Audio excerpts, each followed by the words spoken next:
Chapitre 36, cet endroit est fou. Sans Guilain, ils seraient morts sans même savoir ce qui leur était arrivé. Alors que Kay regardait les mercenaires applaudir, il se tourna vers Gillian et demanda. Qu'est-ce que c'est que ce type?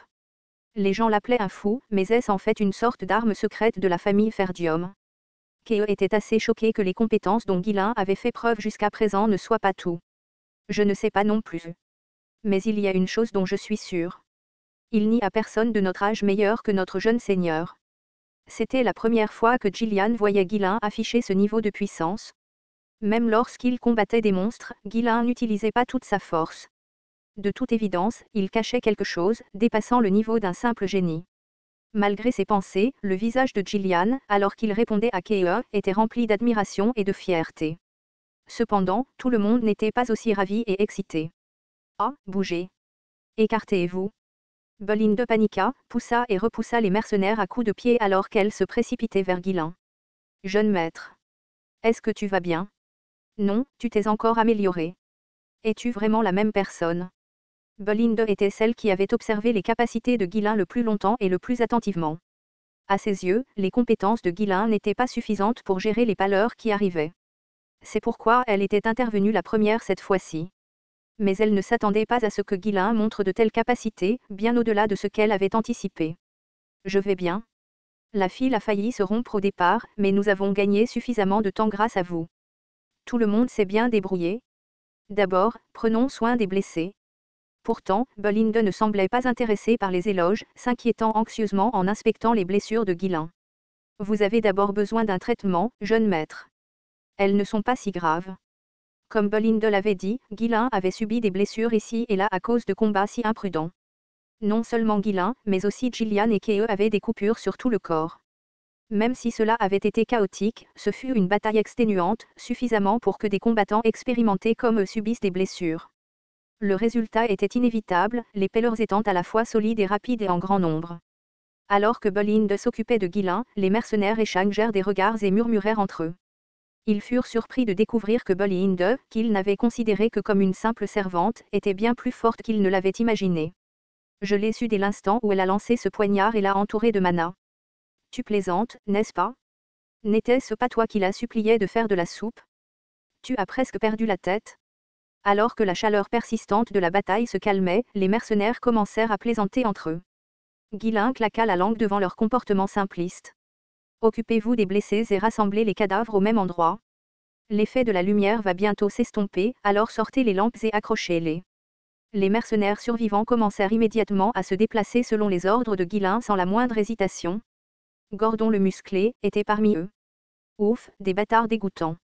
Alors que Gordon organisait la partie la plus éloignée de la clairière, il grimaça à la vue des cadavres des Paylors.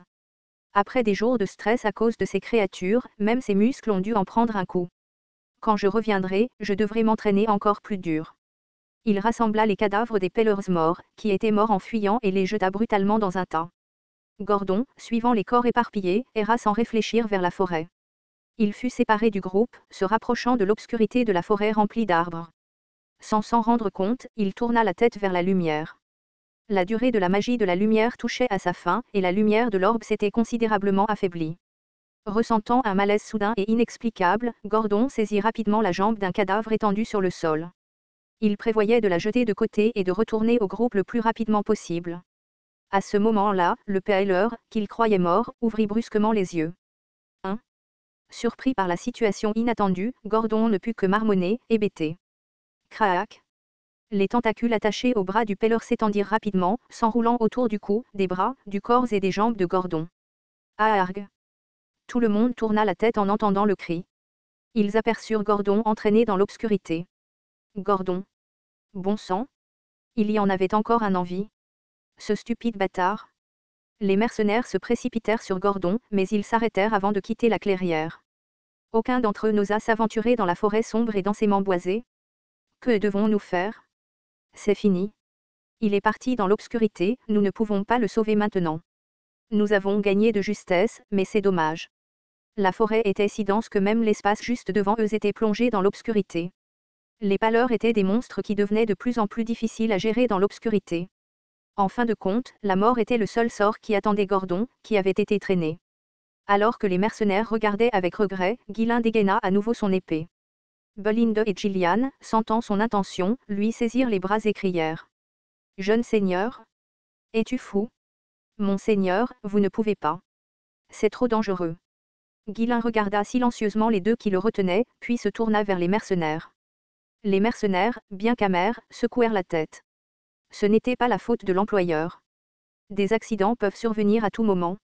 Même un employeur qui combattait en première ligne ne pouvait pas empêcher de tels incidents. C'était simplement le malheur qui accompagnait le fait de vendre sa vie pour de l'argent. Même Keo s'est interposé devant Ghislain, parlant comme si ce n'était pas grave. Abandonne. Il est déjà trop tard. Mourir à cause d'une erreur est un fardeau que les mercenaires doivent porter. S'il avait une chance de survivre, ils essaieraient bien sûr, mais une mort inévitable était quelque chose que les mercenaires acceptaient avec stoïcisme. Ghislain ferma les yeux un instant et releva la tête. Mourir au combat était quelque chose qu'il ne pouvait même pas éviter. C'était un risque qu'il devait accepter en tant que mercenaire. Mais laisser derrière lui un camarade, qui était vivant et qui avait été traîné sous ses yeux, était quelque chose qu'il ne pouvait pas accepter, ni en tant que membre des 7 plus forts du continent, ni en tant que roi des mercenaires. Surtout s'il y avait encore une chance de le sauver. Les yeux fermés, Ghislain murmura doucement. J'ai. Les mots qui suivirent transpercèrent les oreilles de tout le monde. N'ai jamais abandonné ceux qui me suivent. Les yeux de Bolinde et Gillian montrèrent une lueur d'inquiétude face aux paroles menaçantes de Ghislain. Alors que Ghislain ouvrait lentement les yeux, il les regarda tous les deux et parla. Reste ici et protège les mercenaires. J'irai seul. Le visage de Bolinde se tordit de frustration. Je le savais. Il n'a jamais écouté personne depuis qu'il est enfant. Elle sortit rapidement un poignard qu'elle avait enduit de poison de manière préventive. Elle ne voulait pas lui faire de mal, mais si elle ne l'assommait pas maintenant, il chargerait en avant sans savoir quand s'arrêter. Monseigneur, arrêtons-nous ici, d'accord. Vous savez ce qui se passe quand je me mets en colère, n'est-ce pas? Son ton avait changé. C'était la preuve qu'elle était vraiment furieuse, car Bolinde se mettait rarement en colère. Ghislain haussa simplement les épaules en réponse, pleinement conscient de cela. Suis-je? Avant que Bolinde ne puisse réagir, il avait déjà disparu instantanément dans la forêt sombre. Monseigneur. Et? Où vas-tu? Bolinde, maintenant complètement enragée, frappa du pied de frustration et se tourna vers Gillian. Reste ici et surveille. Elle aboya l'ordre avant de courir immédiatement après Ghislain. Alors surveille. Son visage impassible, Gillian dirigea ses mots vers Keo avant de suivre Bolinde. Keo partit, fixant d'un air absent les endroits où les autres avaient disparu, se grattant la tête de frustration. Ah, quelle blague! Ils pensent vraiment qu'ils peuvent me commander comme ça. Incroyable. Ag, sérieusement. Depuis qu'il a rencontré Ghislain, sa fierté en avait pris un coup. Bon sang, vraiment. Devrais-je les abattre tous? Keo donna un coup de pied dans un rocher au hasard, frustré, et lança un regard menaçant aux mercenaires restants. Qu'est-ce que tu regardes? Dépêche-toi de nettoyer ça. On attendra ici. Si j'attrape quelqu'un qui se relâche, je lui coupe la tête. Pour les mercenaires, Keo était toujours le terrifiant Mad Dog. Ils tressaillirent, hochèrent la tête en signe d'accord et reprirent leur travail avec empressement. Keo s'assit, mâchant de la viande séchée en se claquant les lèvres. Pouah, quel dommage. Les poursuivre tous les trois aurait été amusant, mais s'ils partaient aussi, il n'y aurait plus personne pour diriger les mercenaires. Pendant ce temps, Ghislain poursuivait Gordon à une vitesse incroyable. Traquer un PLR, qui s'était entièrement fondu dans l'obscurité, n'était pas une mince affaire. À un moment donné, il avait complètement disparu de la vue. On pouvait sentir ses mouvements de près, mais si la distance devenait trop grande, même cela serait perdu. Même le comte Balzac, qui avait gagné le titre de maître dans la vie précédente de Ghislain, avait eu du mal à gérer PLRs. Cependant, la situation était un peu différente maintenant. Le Peller avait capturé Gordon, comme il était humain, il ne pouvait pas se fondre dans l'obscurité comme la créature. Ah ah! Le cri de Gordon résonna faiblement au loin. Ghislain poursuivit le son, imprégnant sa voix de mana et criant fort. Gordon! Continue de crier. Je te rattraperai. Sa voix était si forte qu'elle semblait secouer la forêt. Elle était suffisamment forte pour atteindre Gordon, c'est sûr. En vérité, crier si fort dans la forêt des bêtes était une terrible idée. Cela pouvait réveiller d'autres monstres ou les alerter de sa présence, les poussant à le poursuivre. Cependant, c'était le domaine du PLR, et il faisait nuit. Les autres monstres ignoraient encore que la plupart des pâles avaient été tués, ils n'étaient donc pas susceptibles de bouger facilement. Ah ah! Aidez-moi.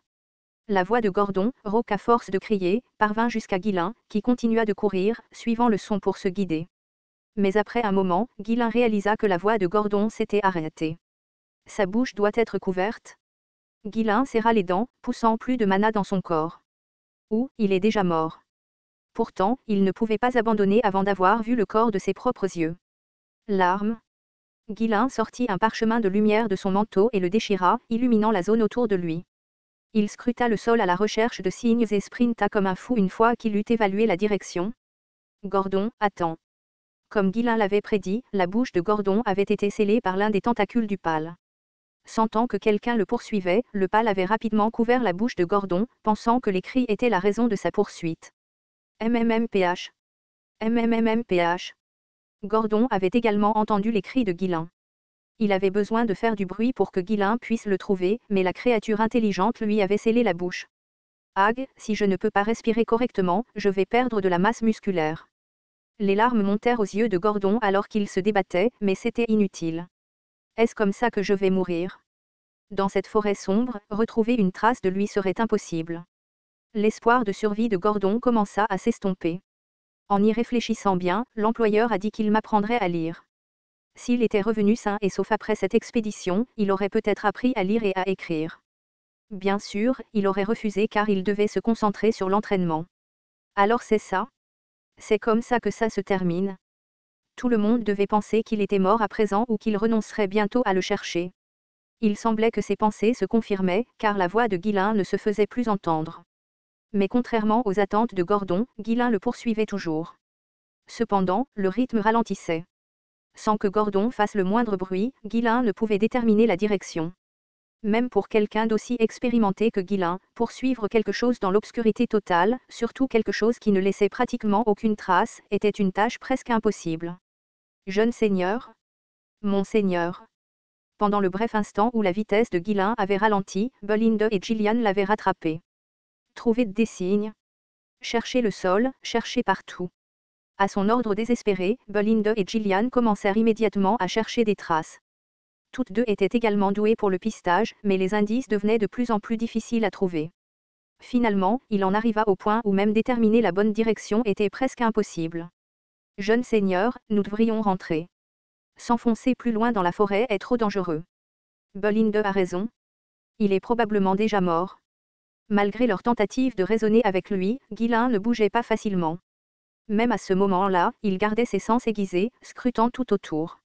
Si seulement il pouvait entendre un son, ne serait-ce qu'une fois. Alors que Guillain se tenait là, réticent à bouger, tous les trois entendirent soudain un son inintelligible. Sans une seconde réflexion, le trio s'élança comme l'éclair dans la direction de la voix.